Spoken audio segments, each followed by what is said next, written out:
अब ठीक है लेकिन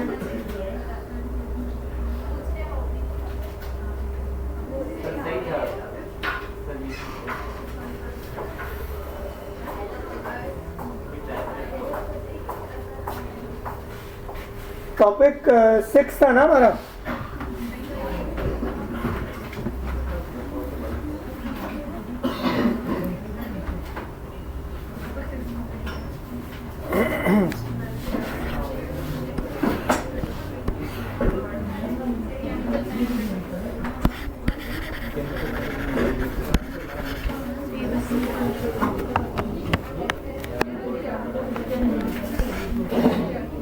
ठीक,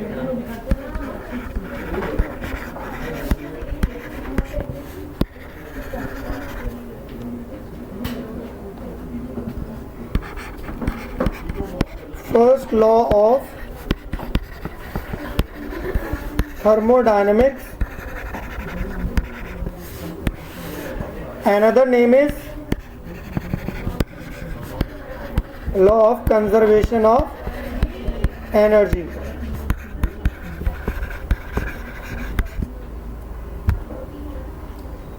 एक्चुअली स्टेटमेंट तो आपको आती है, इसकी एक स्टेटमेंट आती है आपको, कौन सी है कि heat energy can either be created और destroyed but change from one form to while total energy remains constant. First law की एक और स्टेटमेंट भी है, sum of energies of system and surrounding remains constant.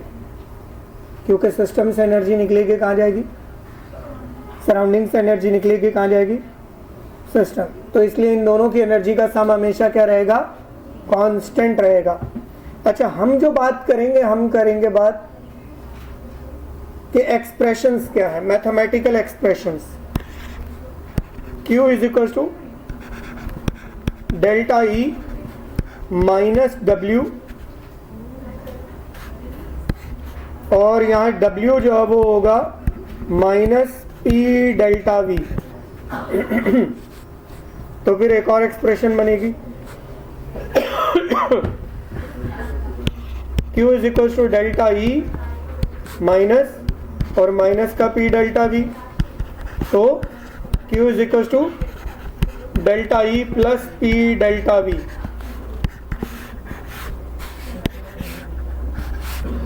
अब अगर आपको याद हो तो डेल्टा H बराबर था delta E plus P delta V, मैं आपको बता चुका हूँ, चेंज इन एंथैल्पी। तो इसका मतलब है एक और एक्सप्रेशन हो जाएगी, delta H is equal to Q। ये सब फर्स्ट लॉ के मुताबिक ट्रू है। एक और चीज है जो ट्रू है, वो है W is equal to delta E minus delta E minus Q। ये भी ट्रू है according to first law of thermodynamics. एक और बात है जो ट्रू है, वो ये है कि delta E is equal to Q plus W। All of them are true according to first law of thermodynamics. अगर आपसे सवाल किया जाए कि इनमें से कौन सा रॉन्ग है, तो इनके अलावा अगर कोई हुआ तो वो रॉन्ग हो सकता है।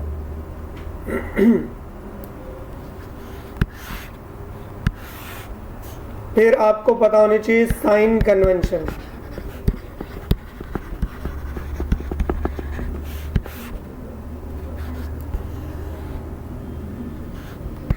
क्यू क्या है बताएं, अमाउंट ऑफ हीट।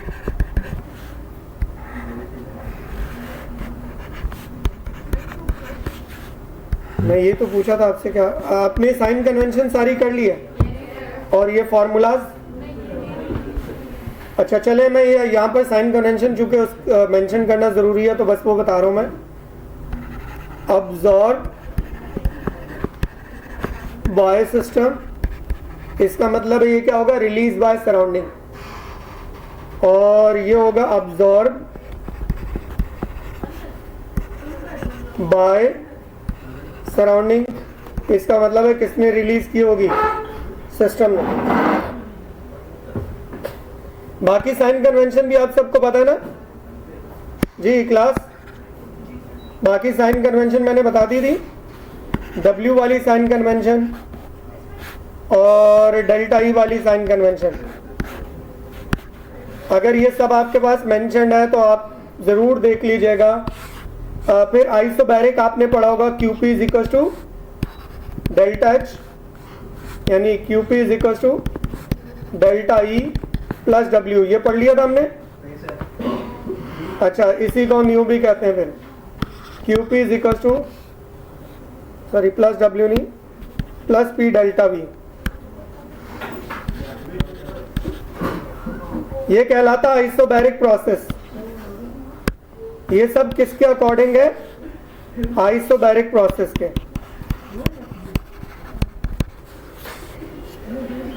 फिर है QV।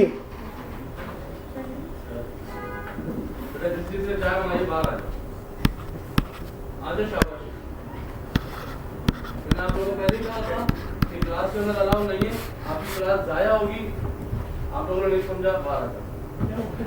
आराम से बाहर चाहे पियो, नाश्ता करो। सर आप कठिन रखिए, लोगों को नाश्ता करने चलो। अच्छा जी, ये है आइसोकोरिक। फिर एक और आपको याद रखना है, वो है QP is greater than QV। अच्छा, ये सब इनको कहते हैं फैक्ट्स। क्या बोलते हैं इनको? एज इट इज याद करने को, लॉजिक नहीं इसमें देनी हमें, एज इट इज याद करने। नोट कर लें बेटा।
जी, कॉपी कर लिया सबने?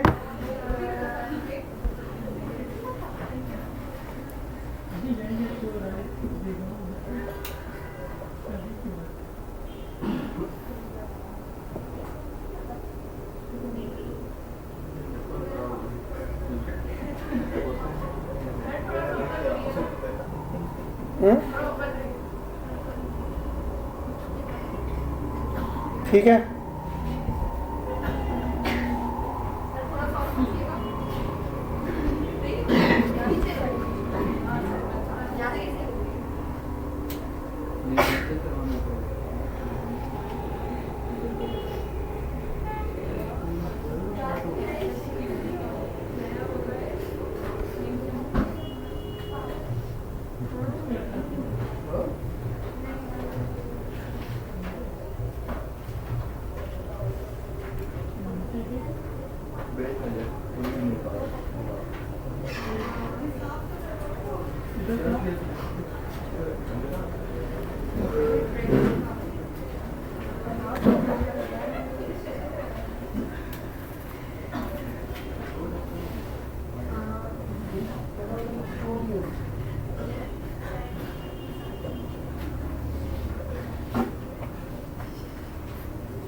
कॉपी कर लिया सबने?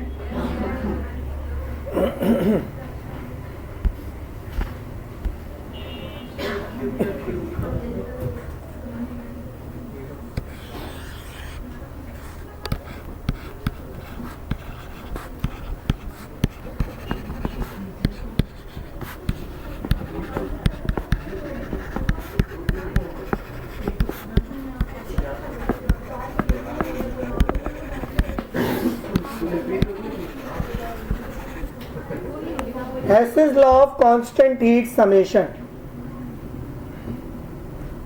एक्चुअली इस लॉ की एक प्रॉपर स्टेटमेंट है, बाकी उसके अलावा अदर स्टेटमेंट्स भी हैं, वो सभी हमें पता होनी चाहिए, क्योंकि वही बात एमसीक्यू आता है, पूछते हैं बताओ इनमें से कौन सी स्टेटमेंट गलत है, 3 ठीक होंगे, एक गलत होगी, या वो वाली नहीं लिखी होगी जो आपने याद की हुई है, जो हम रखते हैं अमूमन।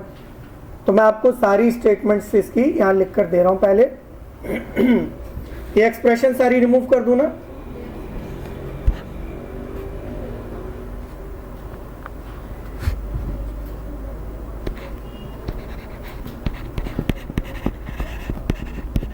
whether a reaction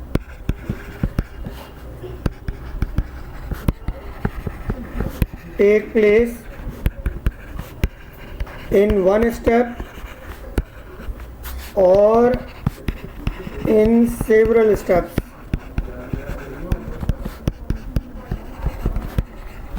heat of reaction remains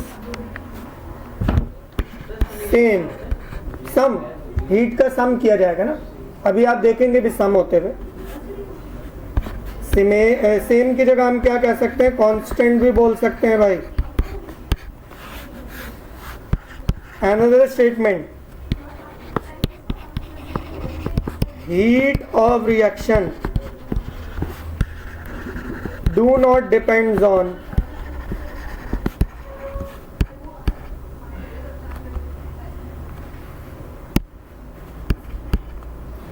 steps involved,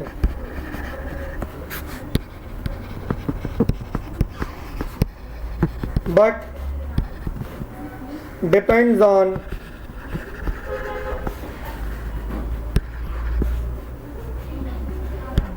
initial state से मुराद है रिएक्टेंट। इनिशियल स्टेट से क्या मुराद है? रिएक्टेंट। अब मैं ये लिख रहा हूँ बेटा, स्टेटमेंट में नहीं लिखा होगा, ये मैं इसलिए लिख रहा हूँ, बहुत से बच्चे उनको समझ नहीं आ रहा होता इनिशियल स्टेट से क्या मुराद है।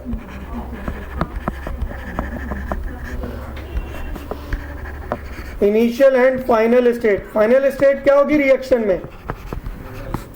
प्रोडक्ट, यानी रिएक्टेंट से प्रोडक्ट तक आप कैसे पहुंचे कोई फर्क नहीं पड़ता, भले एक स्टेप में पहुंचे 10 स्टेप में पहुंचे, हीट क्या रहेगी? कांस्टेंट रहेगी, सेम रहेगी, हीट में फर्क नहीं आएगा।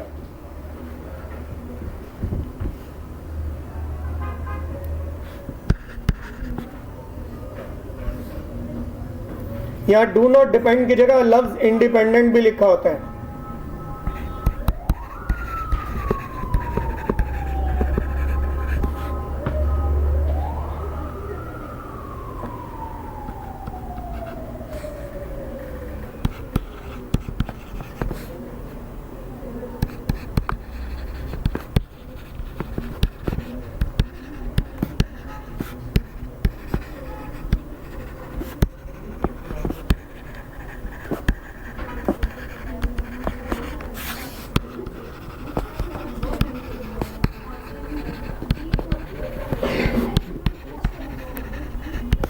एक्चुअली यहां सिस्टम से मुराद, क्लास गौर करें, यहां सिस्टम से मुराद है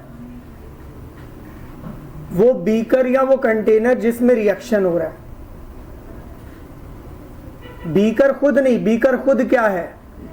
कंटेनर या वेसल खुद क्या है? वो बाउंड्री है। अंदर मौजूद जो रिएक्शन हो रहा है, वो रिएक्शन जिसको हम साइंटिफिकली कंसीडर कर रहे हैं, जिसको हम स्टडी कर रहे हैं, वो सिस्टम है। तो सिस्टम चाहे जैसे भी हो रिएक्शन वो कंप्लीट करे, एनर्जी क्या रहेगी? सेम रहेगी, कांस्टेंट रहेगी। तो ये वाली आखिरी स्टेटमेंट फर्स्ट लॉ की ही मैच करती हुई है। यही वजह है कि हेसेस लॉ हम कहते हैं, ये एमसीक्यू के लिए पॉइंट याद करिएगा, Hess's law is an extension of first law of thermodynamics. Hess's law is an extension of first law of thermodynamics. ये जो बात हमने लिखी है इसी को मैथमेटिकली भी लिखते हैं। मैथमेटिकली कैसे लिखते हैं?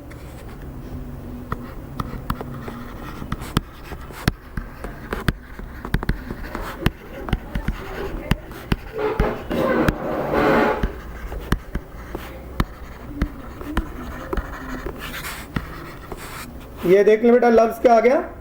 समेशन।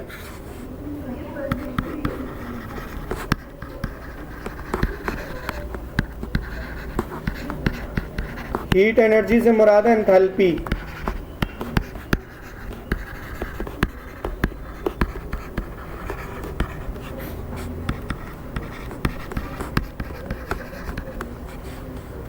एक्चुअल में ये वाली स्टेटमेंट लिखी होगी, ये बहुत कम लिखी होती है। ये वाली स्टेटमेंट आपको बहुत कम मिलेगी। 1, 2 और ये 3, ये 3 स्टेटमेंट्स है जिनको हम कहते हैं कि ये तीनों, all of them are true according to Hess's law.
Note कर लिया सबने?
क्या चीज?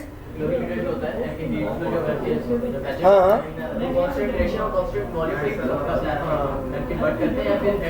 देखो, एक होता है सिंपल कैलोरी मीटर और एक होता है बॉम्ब कैलोरी मीटर। अलग अलग है। Bomb calorie metre constant pressure पे काम करता है, जो सिंपल कैलोरी मीटर होता है वो कांस्टेंट वॉल्यूम पे काम करता है। Yes, calorie metre constant volume, bomb calorie metre constant pressure.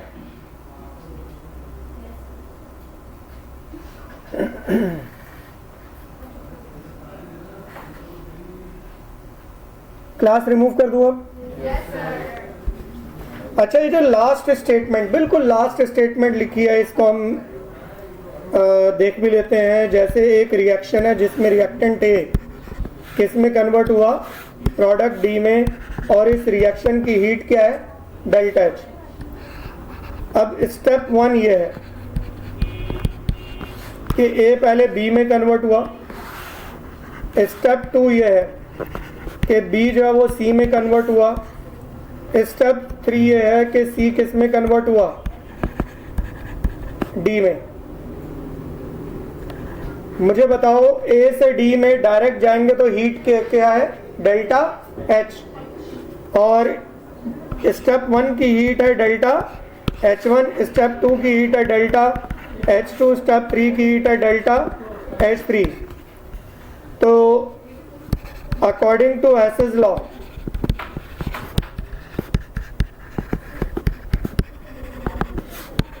Delta H क्या हो जाएगा, फिर तमाम स्टेप्स की हीट का सम होगा। अगर रिएक्शन एक स्टेप में हो या एक से ज्यादा स्टेप में, हीट क्या रहती है, सेम। फॉर एग्जाम्पल, मैं एक एग्जाम्पल दे रहा हूं कि यहाँ हीट थी 100 किलो जूल पर मोल और डेल्टा H1 है -300 किलो जूल पर मोल।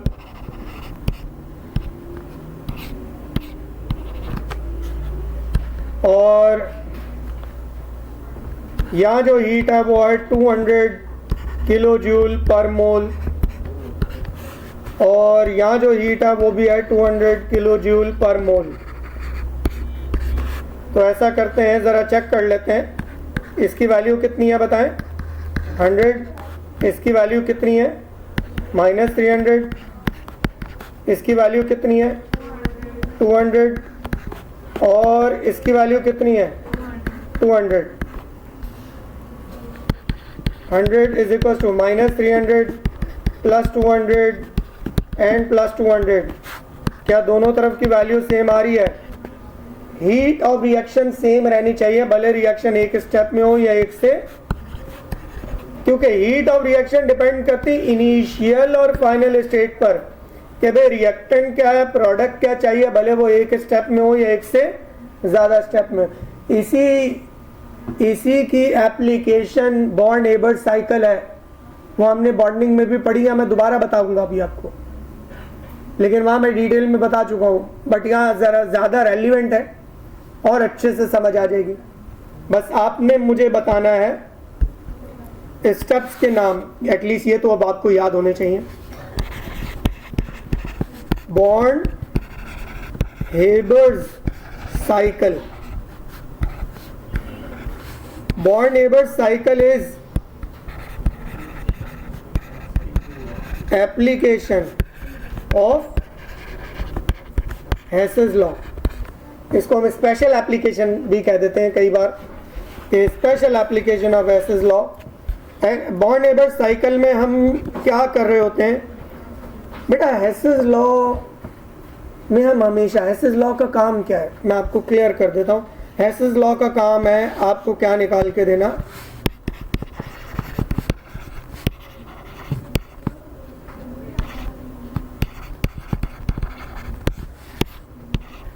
हेसेस लॉ का काम है आपको क्या कैलकुलेट करके देना, हीट ऑफ रिएक्शन।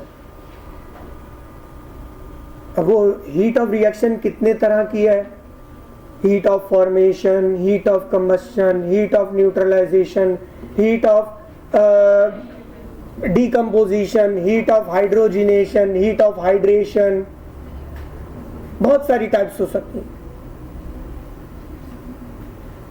मैंने इन तमाम हीट्स के नाम और इनके सिंबल्स लिखवाए थे, है ना, और ये भी बताया होगा आपको कि कौन नेगेटिव होता है और कौन। ये सारी हीट ऑफ रिएक्शंस किसको यूज करके कैलकुलेट की जाती है, हेसेस लॉ। यानी अगर सवाल है कि हेसेस लॉ किस काम आता है, तो क्या जवाब है, to determine the heat of reaction. फिर से सुने, हेसेस लॉ किस काम आता है, क्या करने के लिए यूज हो रहा है, हीट ऑफ रिएक्शन। भाई इसमें भी तो यही कर रहे हैं बॉर्न-हेबर साइकिल में, जो एसेस लॉ की एप्लीकेशन है, लेकिन इसमें एक स्पेशल रिएक्शन की हीट मालूम कर रहे हैं। वो स्पेशल रिएक्शन क्या है? आयनिक कंपाउंड की फॉर्मेशन। बॉर्न-हेबर साइकिल में हम मालूम करते हैं क्या? Born Haber cycle is used to determine, नहीं लैटिस एनर्जी नहीं, heat of formation of ionic compounds. Ionic compound solid ही होते हैं। वजह, आयनिक कंपाउंड आखिरी स्टेप में क्रिस्टल में कन्वर्ट हो जाते हैं, तो क्रिस्टल तो होता है सॉलिड है, that is why ionic compound solids होते हैं। तो बेटा बॉर्न-हेबर साइकिल कहाँ यूज होती है? हीट ऑफ फॉर्मेशन, लेकिन सिर्फ किनकी? आयनिक कंपाउंड्स की मालूम करने के लिए। या क्यों भी हो सकता है, देखो अगर आपको ये हीट पता है, इन स्टेप्स की हीट पता है, तो हो सकता है किसी एक स्टेप की हीट निकाल लियो। समझे बात को? बट एक्चुअली यूज किस लिए होती है? हीट ऑफ फॉर्मेशन मालूम करने के लिए। लेकिन अगर हीट ऑफ फॉर्मेशन ऑलरेडी पता है और स्टेप्स की भी हीट पता है, एक स्टेप की हीट नहीं पता, तो वो भी मालूम हो जाएगी।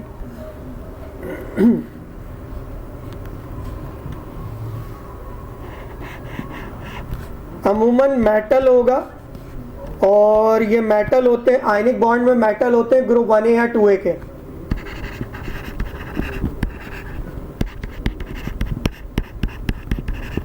अब ये बात मैं जरा थोड़ा सा ना रिलेट कर रहा हूं वहां भी, बॉन्डिंग से भी, ताकि बॉन्डिंग भी एकदम रिवाइज हो जाए।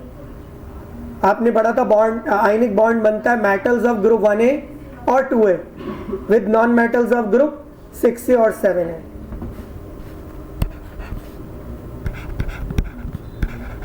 ये नॉन मेटालिक गैस है,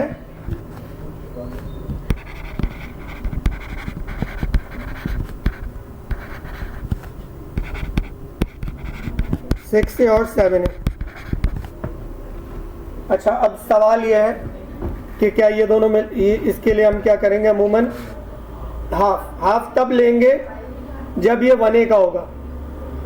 जब 1A का होगा तो हाफ लेंगे, जब ये 2A का होगा तो इधर 2M लगा देंगे। बट हीट ऑफ फॉर्मेशन फिर वो ट्वाइस हो जाएगी, क्योंकि प्रोडक्ट 1 मोल होना चाहिए। बेटा किसी भी रिएक्शन में, किसी भी स्पेशल रिएक्शन की हीट मालूम करनी, उसमें प्रोडक्ट कितने मोल होना चाहिए? 1 मोल। अगर 1 मोल से ज्यादा है तो वो हीट भी उतने मोल ही होगी। अगर आपके पास प्रोडक्ट आ रहा है 2 मोल्स, तो हीट ऑफ फॉर्मेशन को भी किससे मल्टीप्लाई किया हुआ होगा? 2 से। तो ये mx आएगा 1 मोल सॉलिड फॉर्म में होगा। वजह, क्योंकि ये क्या बना चुका होगा? Crystal lattice.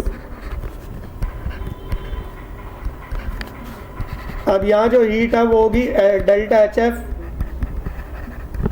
किसकी? आयनिक कंपाउंड, कौन? mx। स्टेप 1 में क्या होता है देखिएगा,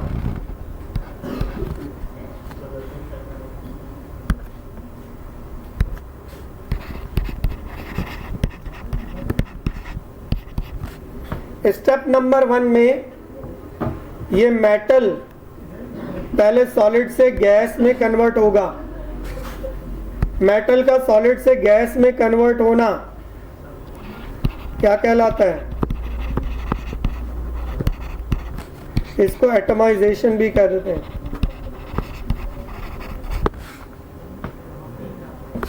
अब मेटल कन्वर्ट हो गया है किसमें? गैसियस एटम में। क्यों भाई मेटल को गैसियस या सॉलिड को गैसियस एटम ही क्यों बनाया? क्योंकि अब मेटल को आयनाइज करना है, आयनाइज करने के लिए एनर्जी देनी है।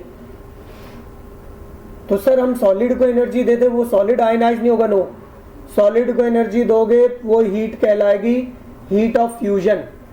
सॉलिड पहले मेल्ट होगा, तो वो तो आयनाइजेशन एनर्जी नहीं, वो तो हीट ऑफ फ्यूजन होगी। फिर जब वो लिक्विड बन गया तो लिक्विड को जो एनर्जी दोगे वो कहलाएगी हीट ऑफ वेपराइजेशन। अब वो पहले गैस में कन्वर्ट होगा, ये तो आयनाइजेशन एनर्जी नहीं है। तो सर फिर वो आयनाइजेशन एनर्जी कब आएगी? किसी गैस को जब एनर्जी दोगे तो वो एनर्जी उसमें से इलेक्ट्रॉन को लॉस करेगी, वो आयनाइजेशन एनर्जी होगी। चूंकि आपके लिए विजुअलाइज करना थोड़ा सा मुश्किल हो सकता है, मैं इसको लिख भी देता हूँ, ये टॉपिक से अलग है, जरा थोड़ा गैप दे के लिखते हैं। कि आप किसी सॉलिड को पहले जो एनर्जी देते हो वो पहले लिक्विड में कन्वर्ट होता है। अच्छा, सॉलिड अगर लिक्विड में कन्वर्ट होगा तो ये हीट कहलाएगी हीट ऑफ व्हाट? फ्यूजन। फिर लिक्विड को जो एनर्जी दोगे ताकि वो किस में कन्वर्ट होगा, वो कहलाएगी हीट ऑफ वेपराइजेशन। पूरी स्पेलिंग नहीं लिख रहा मैं। अब जो गैसियस एटम को हीट एनर्जी दोगे वो कहलाएगी हीट ऑफ एटमाइजेशन या फिर सब्लिमेशन। क्या ये दोनों ठीक है? क्या ये दोनों ठीक है? ये दोनों नाम यहां ठीक है? मेटल आयनाइज हो गया, क्या ये ठीक लिखा मैंने? नो, ये है आयनाइजेशन एनर्जी। क्या एनर्जी होती है ये? Ionisation energy. क्योंकि मेटल अब कन्वर्ट होगा गैसियस एटम में, आयन बन गया, और इस मेटल ने क्या किया? इलेक्ट्रॉन लॉस कर दिया। ये एनर्जी क्या कहलाएगी? Ionisation energy.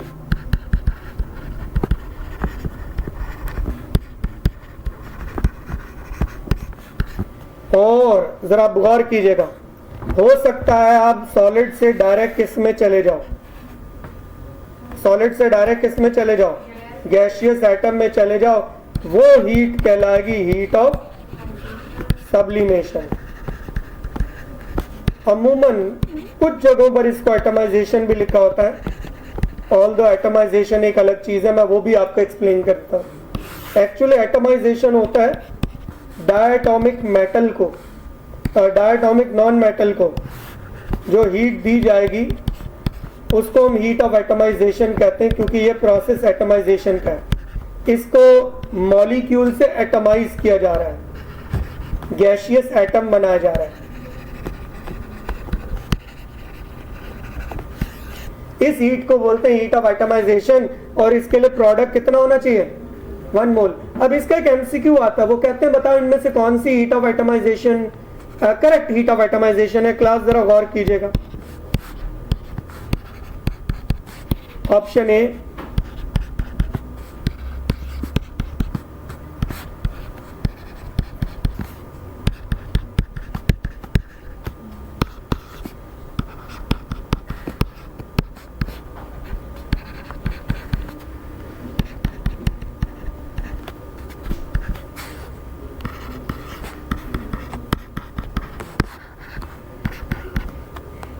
इनमें से कौन सी हीट ऑफ एटमाइजेशन करेक्ट है?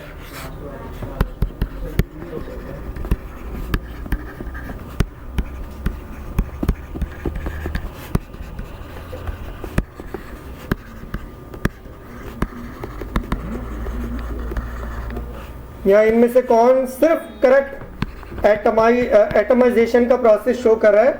ऑप्शन डी, क्योंकि प्रोडक्ट कितना मिला है।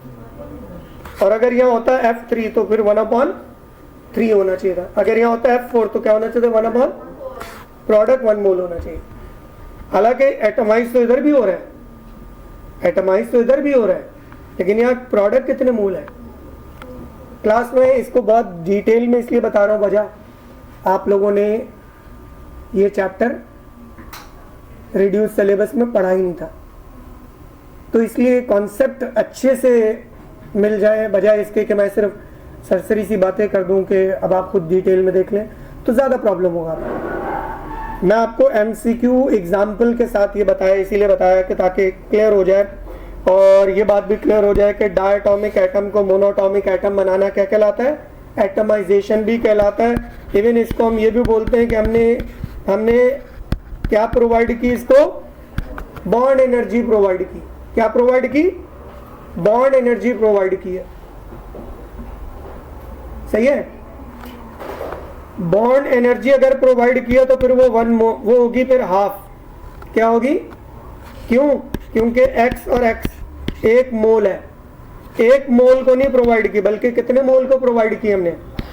हाफ मोल को प्रोवाइड किया इसलिए हाफ आएगा। फिर ये बॉन्ड एनर्जी का हाफ हीट ऑफ एटमाइजेशन होगा। बॉन्ड एनर्जी यहां पर इस केस में, अभी X2 के केस में बॉन्ड एनर्जी का हाफ हीट ऑफ एटमाइजेशन होगा। दोबारा मैं इसको बताता हूं, देखो सॉलिड को जो एनर्जी दी वो पहले किस में कन्वर्ट होगी बताओ? वो लिक्विड में कन्वर्ट होगा, heat of fusion, liquid gas में जाएगा हीट ऑफ वेपराइजेशन, या सॉलिड से डायरेक्ट गैस क्या होगा? सब्लिमेशन। बहुत कम केसेस में एटमाइजेशन भी लिखा हुआ मिल सकता है। फिर गैसियस एटम को जो एनर्जी दोगे वो आयन बनाएगा, वो एनर्जी क्या कहलाती है? इसलिए बेटा यहां पर स्टेप 1 जो होता है, अब समझ आ गई बात? स्टेप 1 में पहले क्या होगा? सब्लिमेशन, एटमाइजेशन होगा। पहले मेटल जो है वो गैसियस एटम बनेगा। अब जो गैसियस एटम को एनर्जी दोगे, अब जो आप गैसियस एटम को एनर्जी दोगे वो कौन सी एनर्जी होगी? Ionisation energy, which will be step number बताइएगा 2। क्या नाम होगा इस स्टेप नंबर 2 का? Ionisation energy.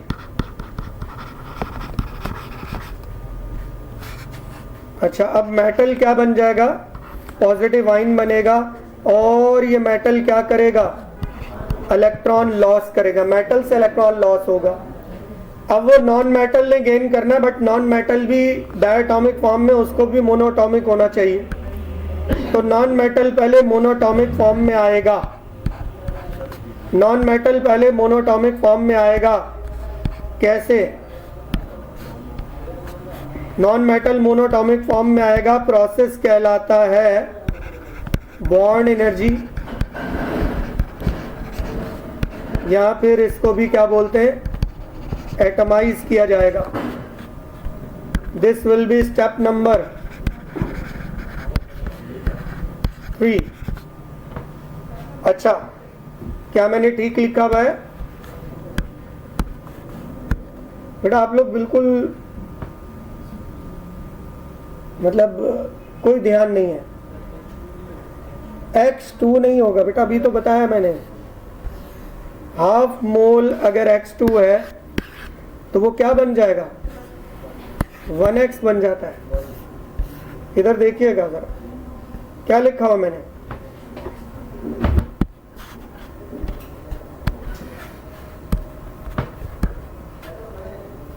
ध्यान दिया करें भाई। मेटल ने इलेक्ट्रॉन लॉस किया, किसने गेन कर लिया? नॉन मेटल ने।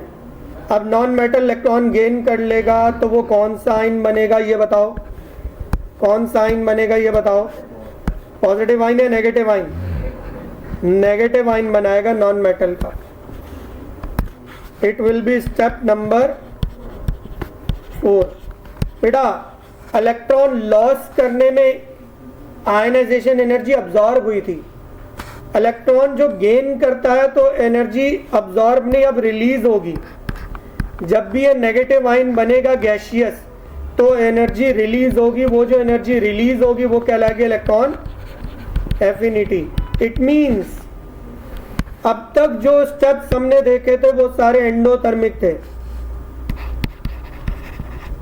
Endo endo endo, but this one is exothermic. Energy release होगी, सब्लिमेशन होगी, हीट अब्जॉर्ब होगी। इलेक्ट्रॉन को लॉस करवाने के लिए भी हीट अब्जॉर्ब होगी। हीट अब्जॉर्ब होगी, बॉन्ड एनर्जी हाफ मोल, तभी तो बॉन्ड ब्रेक होगा। लेकिन अब हीट क्या होगी? रिलीज। ये एक्सोथर्मिक है। नाउ मेटल के पॉजिटिव आयन यानी गैसियस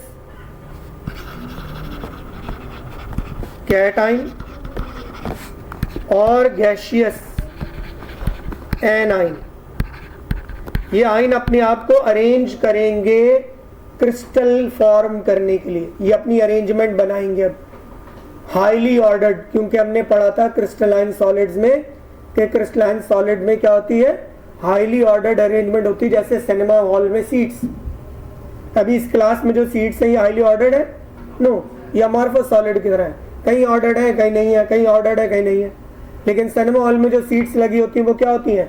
हाईली ऑर्डर्ड, एक ही हाइट, एक ही लाइन में। तो बेटा ये भी क्या करेंगे, अपने आप को अरेंज करेंगे, हाईली ऑर्डर्ड अरेंजमेंट होगी अब ये, और ये जो हाईली ऑर्डर्ड अरेंजमेंट होगी इससे ये बनाएंगे क्रिस्टल लैटिस। क्या बनाएंगे अब ये क्रिस्टल सॉलिडिफाई होने लगेंगे। तो this will be step number बताइएगा 5।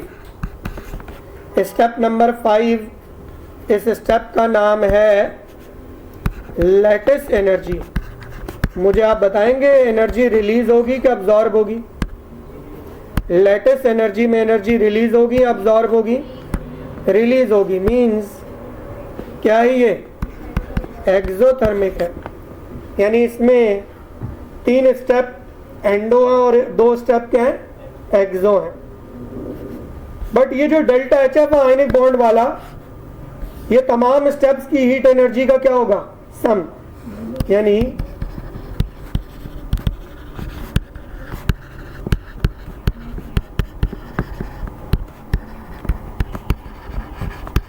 बॉन्ड एबर्स साइकिल के मुताबिक जो हीट ऑफ फॉर्मेशन है किसकी? आयनिक कंपाउंड की। आयनिक कंपाउंड कौन है? हमने अभी माना है mx है। वो बराबर है किस किस की हीट का सम?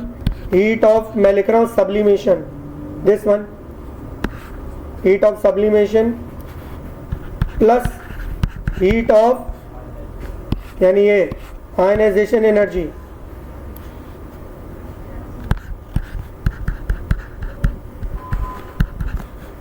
देन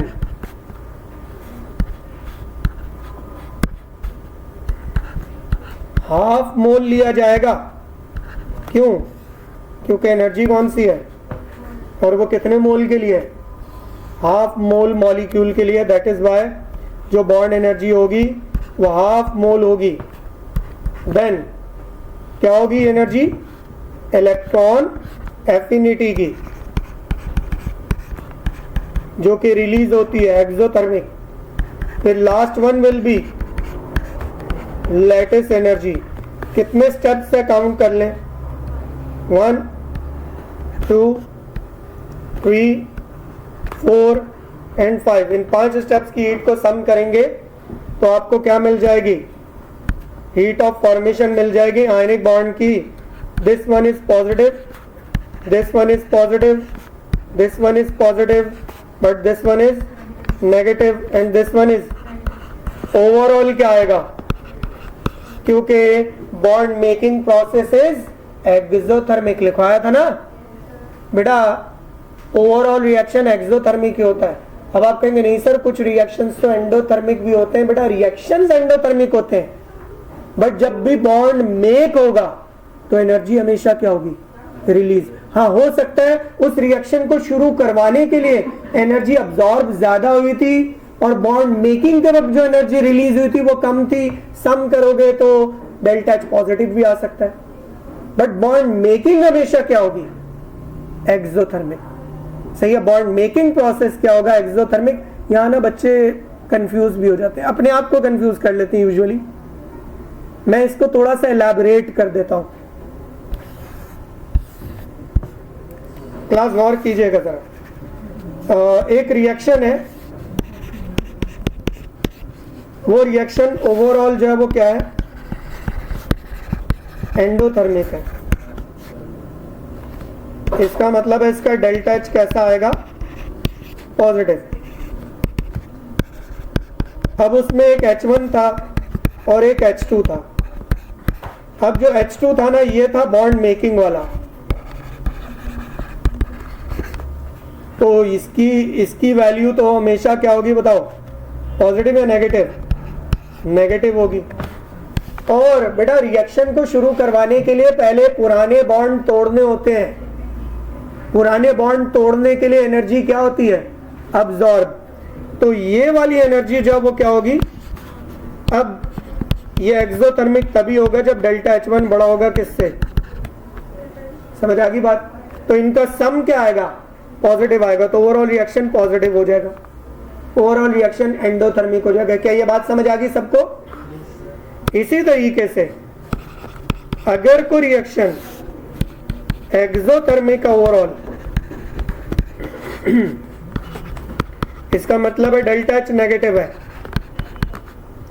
तो H1 बॉन्ड तोड़ने के लिए शुरू में जो हीट चाहिए थी वो पॉजिटिव थी, लेकिन ये जो H2 है ये एक्चुअली वो है जब बॉन्ड मेक हुआ आखिर में, ये नेगेटिव है। तो बेटा अब क्या होगा, एक्सोथर्मिक होने के लिए डेल्टा H2 ये वाली वैल्यू क्या होगी, बहुत ज्यादा होगी, नेगेटिव वाली, तभी ओवरऑल आंसर आपका क्या आएगा, नेगेटिव आएगा। बेटा यहाँ यही तो हुआ है, यहाँ जो इलेक्ट्रॉन एफिनिटी और लैटिस एनर्जी इनका सम माइनस वाली वैल्यू इन तीन प्लस वाली वैल्यू के सम से भी क्या होता है, ज्यादा, तभी आपका आंसर किस में आता है, नेगेटिव में। क्या ये बात क्लियर है भाई? फिर सुनो, फिर से सुनो, 1 2 3 इन तीनों का सम प्लस में, मान लो मैंने कहा, मैं चलो एक ऐसी प्रैक्टिकल एग्जांपल देता हूँ, +100 +200 +300 कितना हो गया, +600, -300 -800 कितना हो गया, -1100 और +600, ओवरऑल आंसर क्या आएगा, -500। अब क्लियर है, समझ आ गई बात कि जो ओवरऑल रिएक्शन है वो तो एक्सो है ना, वो इसलिए क्योंकि जो एक्सो वाले की एनर्जीज है वो हमेशा क्या होंगी, ज्यादा, लेकिन अगर ओवरऑल रिएक्शन एंडो होगा तो फिर क्या होगा, एंडो वाली एनर्जी क्या होगी, ज्यादा। क्लास अब ये नोट कर लें, कहां से लिखना था आप लोगों को,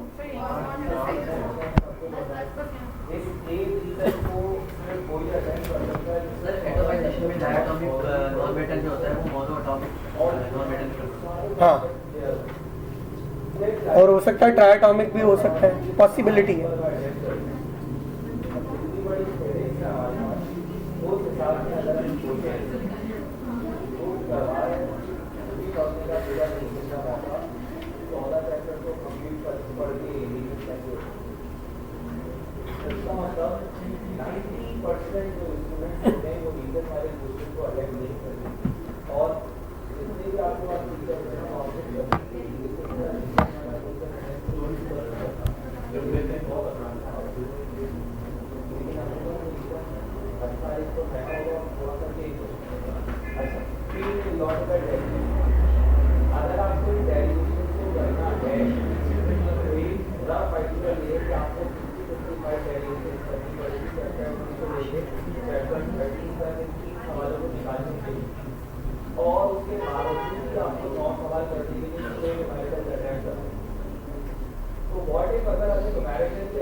जी बोले बेटा,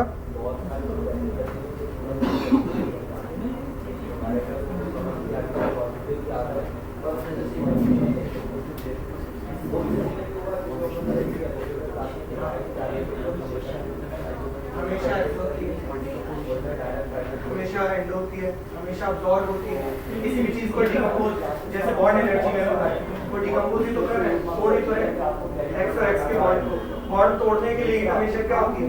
अब्सॉर्ब। अगला क्या है? हीट ऑफ सॉल्यूशन जो है वो हमेशा रिलीज में आती है। तब पूछा क्या है? हमेशा नेगेटिव होता है, वो है कंबशन।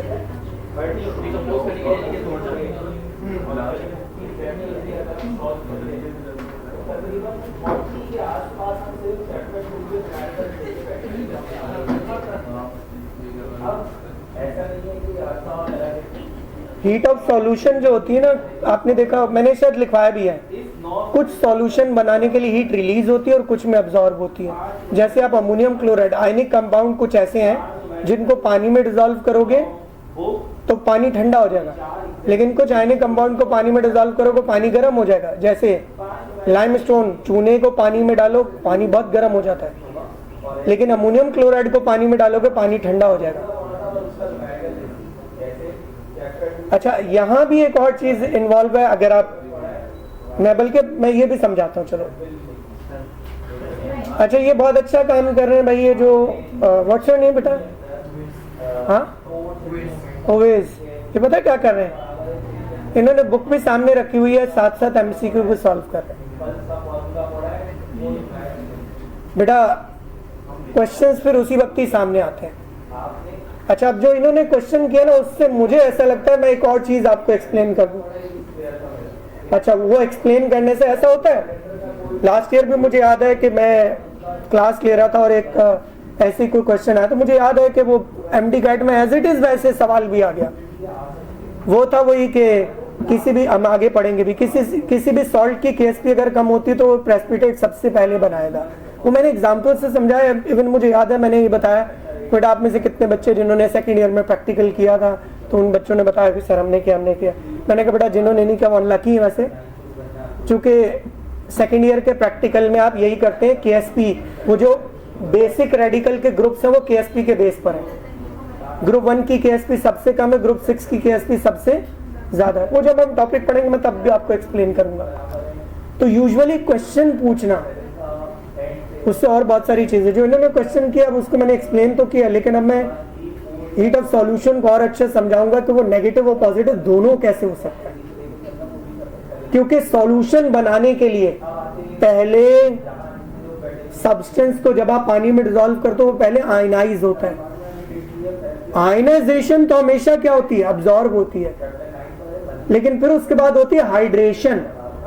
फिर जो आयंस होते हैं, पॉजिटिव आयन को वाटर की नेगेटिव साइड, नेगेटिव आयन को वाटर की पॉजिटिव साइड सराउंड कर लेती है। गौर कीजिएगा, जो आयनाइजेशन एनर्जी है वो तो हमेशा पॉजिटिव है, सही है, क्योंकि आयनाइज करने के लिए, मैं बताता हूं क्यों आयनाइजेशन पॉजिटिव है हमेशा, क्योंकि वो एक्चुअली इसका रिवर्स है। क्लास गौर कीजिएगा,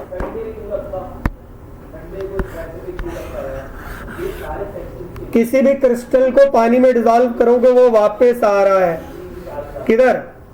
आयंस बनाएगा, इसी को तो आयनाइजेशन कहते हैं, सही है। फिर गौर करें, कुछ बच्चे बातों में लगे हुए, कुछ बच्चे जो ध्यान नहीं दे रहे हैं। फिर गौर करें, किसी भी आयनिक क्रिस्टल, आयनिक सब्सटेंस को हमने पानी में डिसॉल्व किया तो वो पानी से डिमांड करेगा, भाई मैं जब ये क्रिस्टल बना था ना तो मैंने ये लैटिस एनर्जी रिलीज कर दी थी, मुझे ये लैटिस एनर्जी तुम दे दो, मैं आयंस में टूट जाऊंगा। गैसियस आयंस तो नहीं बनेंगे, पानी में सॉल्युबल आयंस बना लूंगा मैं, एक्वस आयंस, सही है।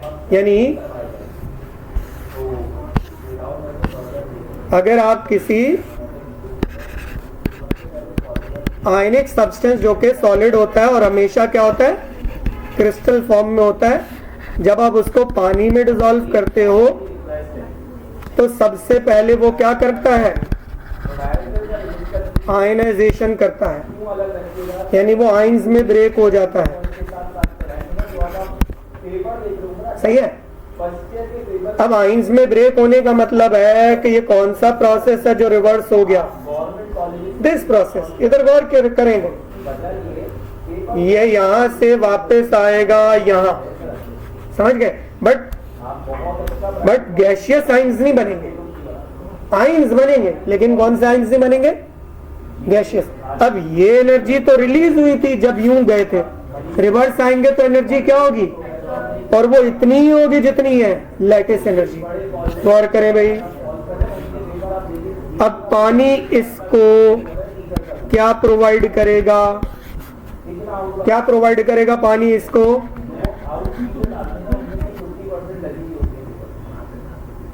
यहां एक और चीज भी एक्सप्लेन करता हूं, ये आपकी फर्स्ट ईयर थ्योरी में आपने पढ़ा था। लैटिस एनर्जी शायद मैंने इससे पहले कहीं बताया हो, नहीं बताया तो कोई बात नहीं, हम आगे पढ़ेंगे, सॉल्यूशंस में भी पढ़ेंगे ये। लैटिस एनर्जी जितनी ज्यादा होगी, अब जरा गौर कीजिएगा, क्रिस्टल जो है पानी को नखरे दिखा रहा है। कैसे? वो कह रहा है भाई तुम अगर लैटिस एनर्जी प्रोवाइड कर दोगे तो मैं डिसॉल्व हो जाऊंगा। पानी यानी पानी में क्या, पानी को कह रहा है कि मैं डिसॉल्व हो जाऊंगा, लेकिन अगर लैटिस एनर्जी प्रोवाइड करोगे, अगर लैटिस एनर्जी कम होगी तो पानी कहेगा हल्की सी डिमांड है, पूरी कर देता हूं, हो गई पूरी, वो आयनाइज हो गया।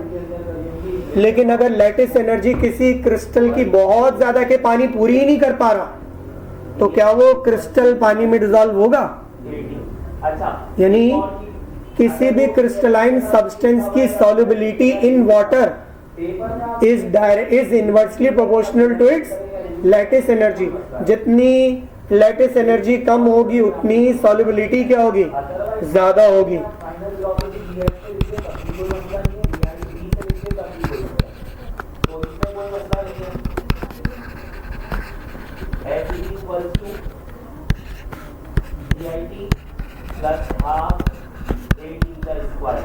मुझे बताइएगा क्या ये बात सबको समझ आ गई कि लैटिस एनर्जी और सॉल्युबिलिटी का क्या रिलेशन है? इनवर्स। अच्छा, एक बात बताओ मुझे, अगर पानी के पास अपनी कोई एनर्जी तो है नहीं, पानी भी कहां से लेगा? पहले बीकर की वॉल से लेगा, बीकर की वॉल को भी कम पड़ गई तो वो आसपास सराउंडिंग से लेगा। तो मुझे बताओ बीकर की वॉल क्या हो जाएगी? बीकर की वॉल क्या हो जाएगी? ठंडी हो जाएगी। ये आप सेकेंड ईयर में अगर आप लैब जाएं तो आप जरूर ये प्रैक्टिकल में परफॉर्म, वैसे यूजुअली हम सेकेंड ईयर में अमोनियम क्लोराइड सॉलिड डालते हैं जब हमें आयनाइजेशन करनी हो। अमोनियम क्लोराइड जैसे आप टेस्ट ट्यूब में डालोगे ना, टेस्ट ट्यूब ठंडी हो जाएगी, आपको फील होगा, क्योंकि क्या हो रहा है बताओ? And ionisation is what?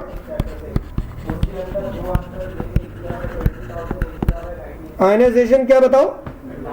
क्योंकि पानी ने हीट एनर्जी दी है, कौन सी एनर्जी? ये लैटिस एनर्जी अब्जॉर्ब होगी। अब क्या होगा? अब ये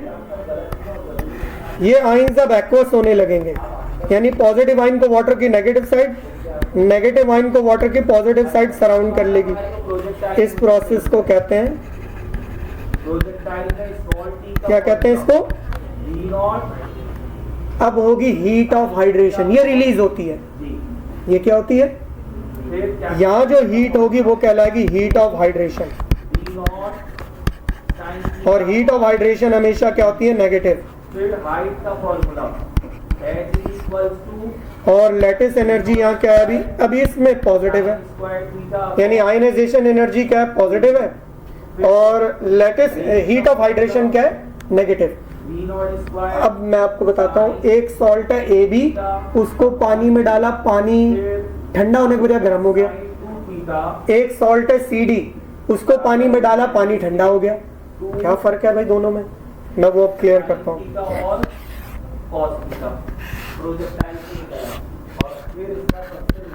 सॉल्ट AB को पानी में डाला, जो बीकर है, बीकर क्या हो गई? कूल डाउन हो गई। फॉर एग्जाम्पल अमोनियम क्लोराइड को पानी में डाला, पानी ठंडा हो गया, बीकर भी ठंडी हो गई। लेकिन अगर आपने कैल्शियम कार्बोनेट को पानी में डाला,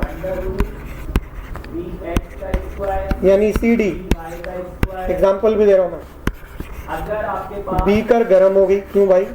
दोनों में एक ही काम तो हो रहा है, आयनाइजेशन हो रही है, फिर हाइड्रेशन हो रही है। अब मैं बताता हूँ बेटा, जरा गौर कीजिएगा, यहाँ जो आयनाइजेशन की हीट है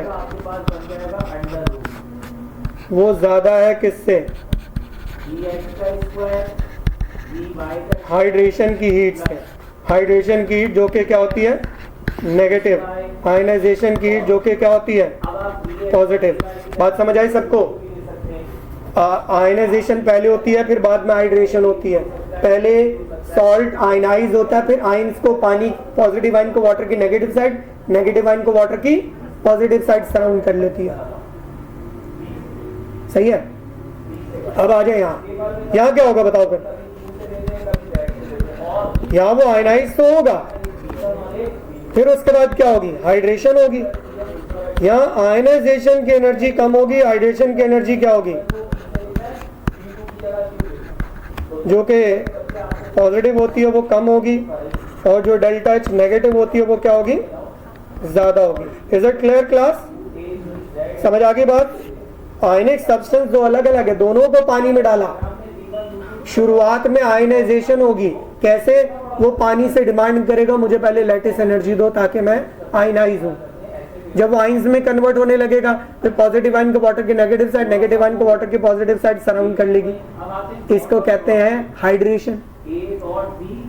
अब एक एनर्जी ज्यादा होगी, दूसरी कम होगी, इससे पता चलता है ओवरऑल प्रोसेस क्या होगा। समझ आ गई बात? बेटा यही तो मैंने यहां भी सिखाया था कि अगर H1 ज्यादा है, H2 कम है तो एंडो। अब H1 को मान लो आयनाइजेशन, सही है। H2 को क्या मान लो? हाइड्रेशन। अगर आयनाइजेशन ज्यादा, हाइड्रेशन कम है तो क्या है? और अगर आयनाइजेशन कम है, हाइड्रेशन ज्यादा है तो फिर क्या होगा? एक्सोथर्मिक। यही हमने देखा यहाँ एग्जाम्पल में भी। आयनाइजेशन ज्यादा, हाइड्रेशन कम है तो एंडोथर्मिक। बीकर कूल हो जाएगा। बीकर के कूल होने का मतलब है एंडो हो रहा ओवरऑल, और बीकर के हॉट होने का मतलब है क्या हो रहा ओवरऑल? एक्सो हो रहा है। जैसे आप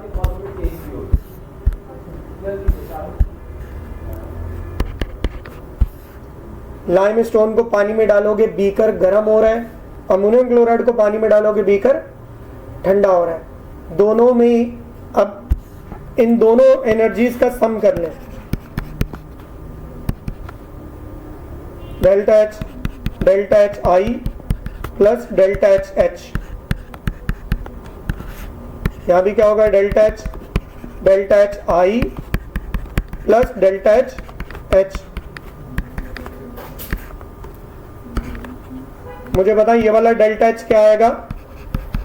पॉजिटिव आएगा, और इस वाले रिएक्शन का डेल्टा एच क्या आएगा?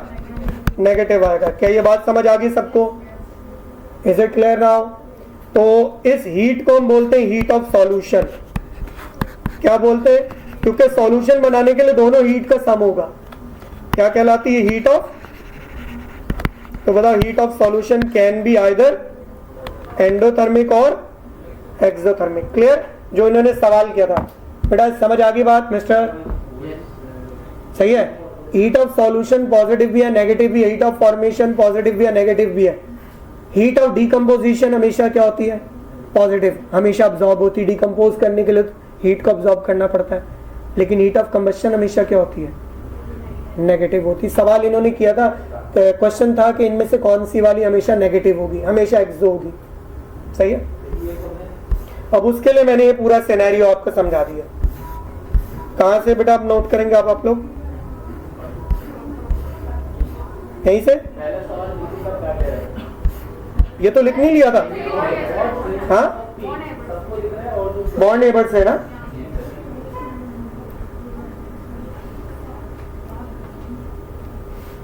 हेडिंग तो हटा दूं ना। फर्स्ट क्वेश्चन में आपसे कह रहे हैं for what value of t two vectors a आपको दिया हुआ है i minus pj plus bj and b equals to 3i plus 2j minus 4k are perpendicular to each other. For what value of p आपको मालूम करनी है p की value. कौन सी वैल्यू जिसमें ये a और b आपस में क्या हो जाए? परपेंडिकुलर। जैसे आपने से बहुत सारे लोगों ने परपेंडिकुलर का सवाल सुना, तो एक चीज को कंफर्म जहन में आई होगी कि इसमें क्रॉस की बात होगी। और ये क्रॉस सेक्शन।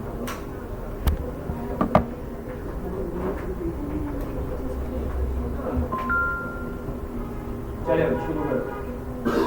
Question number 1। अच्छा भाई क्वेश्चन 1 मैं कह रहा हूँ 3 वाला भी आप लोग करेंगे। देखिएगा फॉर व्हाट वैल्यू ऊपर कर दूं? आपको p की वैल्यू मालूम करनी है, ठीक है। और आपको दो वेक्टर कौन कौन से दिए हैं? a दिया हुआ है, क्या दिया हुआ है? a i यहाँ तक तो लिख ही लिया होगा। माइनस b के प्लस c के, ठीक है भाई। और d क्या दिया हुआ है आपको? ये आपको दिया हुआ है vi प्लस माइनस 4। बहुत से सुनिएगा शायद आप लोगों को क्लियर हो जाए। आपको मालूम क्या करनी है? वैल्यू ऑफ p, यानी आपको मालूम करना है वैल्यू। अगर p का वैल्यू मालूम करना है तो उसमें क्या i लेने की जरूरत है? जाती वेक्टर है नहीं। और ऊपर कर दूं भाई? A और P क्या चीज है? P है आपके पास J के साथ जो नहीं, अगर फर्स्ट करो यहाँ लिखा हुआ था 2J, तो ये जो 2 है बेसिकली आपके पास क्या है? Type P। आपको मालूम है P का अकॉर्डिंग P की डायरेक्शन से हमारा कोई ताल्लुक और अगर हमारे डायरेक्शन से कोई ताल्लुक अब ठीक है। तो डॉट प्रोडक्ट अच्छा है या क्रॉस प्रोडक्ट सही है? डॉट के फाइनल आंसर में आई लेके आना है। डॉट से आंसर क्या आता है? Scalar vector scalar. तो अगर स्केलर आएगा तो आई लेके नहीं है। और अगर हम क्रॉस प्रोडक्ट लगाते हैं तो क्रॉस प्रोडक्ट का आंसर होगा एक और वेक्टर। और अगर वेक्टर होगा तो उसमें आई लेके और तो इसका मतलब यहाँ पे जो सभी चीजें लगाने के लिए कौन सा प्रोडक्ट होगा? Dot product. अच्छा अब तो डॉट प्रोडक्ट लगाते, डॉट प्रोडक्ट का फॉर्मूला क्या है? a dot b equal to perpendicular x। तो a डॉट b का आंसर क्या होना चाहिए? Magnitude of a magnitude of b और क्या आएगा? cos theta. परपेंडिकुलर है तो थीटा कितना हो गया? 90। और cos 90 कितना हो जाता है? जी और रिमूव कर दूं? कैलकुलेटर आप सबके पास है प्लीज, तुम भी ऑनर वैसे तो याद होना चाहिए था। cos 90 कितना? 0। और अगर ये 0 है तो 0 मल्टीप्लाई करेंगे तो जब परपेंडिकुलर की कंडीशन होगी तो a डॉट b का आंसर किसके बराबर हो जाएगा? 0। आगे बढ़ते हैं। ये a metal ion plus 1 electron है, लिख लीजिएगा ना। a की वैल्यू क्या है आपके पास? a है आपके पास i माइनस प्लस और कितना लेफ्ट? क्या है आपके पास? ये प्लस बस अब ठीक है। अब मेरी बात गौर से सुनिएगा। दो तरीके हैं मेरे पास, और ये पूरा किसके बराबर है? अब दो तरीके बस पूरा मल्टीप्लाई कराऊं आई को तीनों से, फिर बी को तीनों से, फिर थ्री को तीनों से। या आपको डॉट प्रोडक्ट याद होगा? क्या याद होगा? सिमिलर वाले वन और डिसिमिलर बेटा लिख भी रहे हैं कि नहीं? बहुत अच्छा कर रहे हैं, जल्दी जल्दी पिक्चर लेंगे। मल्टीप्लाई करेंगे तो क्या आएगा? ऐसा क्यों हो रहा है? चले 3 एक्सेस है आपके पास। रिमूव कर दो इसको।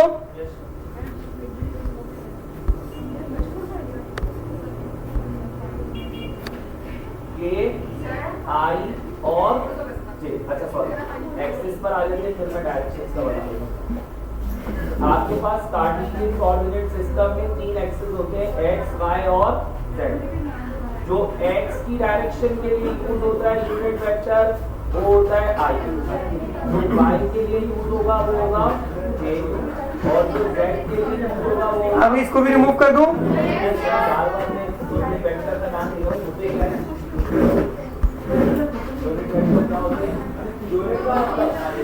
1 वेक्टर, ऐसे वेक्टर जिसका मैग्नीट्यूड कितना हो 1, इसको भी रिमूव कर दूं? इसका मतलब बचेगा आई जे के डायरेक्शन बताना। तो ऐसे वेक्टर जिसका सिर्फ काम डायरेक्शन बताना है, ऐसे वेक्टर्स आपके पास कर दो रिमूव? तो x की डायरेक्शन आई से, y की डायरेक्शन j से और z की डायरेक्शन k से। अब मैं सिर्फ बता देता हूँ क्या होता है। फर्स्ट करें मैं मल्टीप्लाई करता हूँ i को। हाँ भाई अब रिमूव कर दूं? एक वेक्टर जिसकी डायरेक्शन ये रही और दूसरा वेक्टर जिसकी डायरेक्शन क्या पड़ेगा i डॉट i क्या? Magnitude of i cos theta. ये बात समझ आती है? ये ब्रेक ही तो थी इतनी देर से। वेक्टर होते हैं जिनका मैग्नीट्यूड 1 होता है, तो 1 मल्टीप्लाई अच्छा चले 5 मिनट ब्रेक कर लें। सिमिलर डायरेक्शन एंगल कितना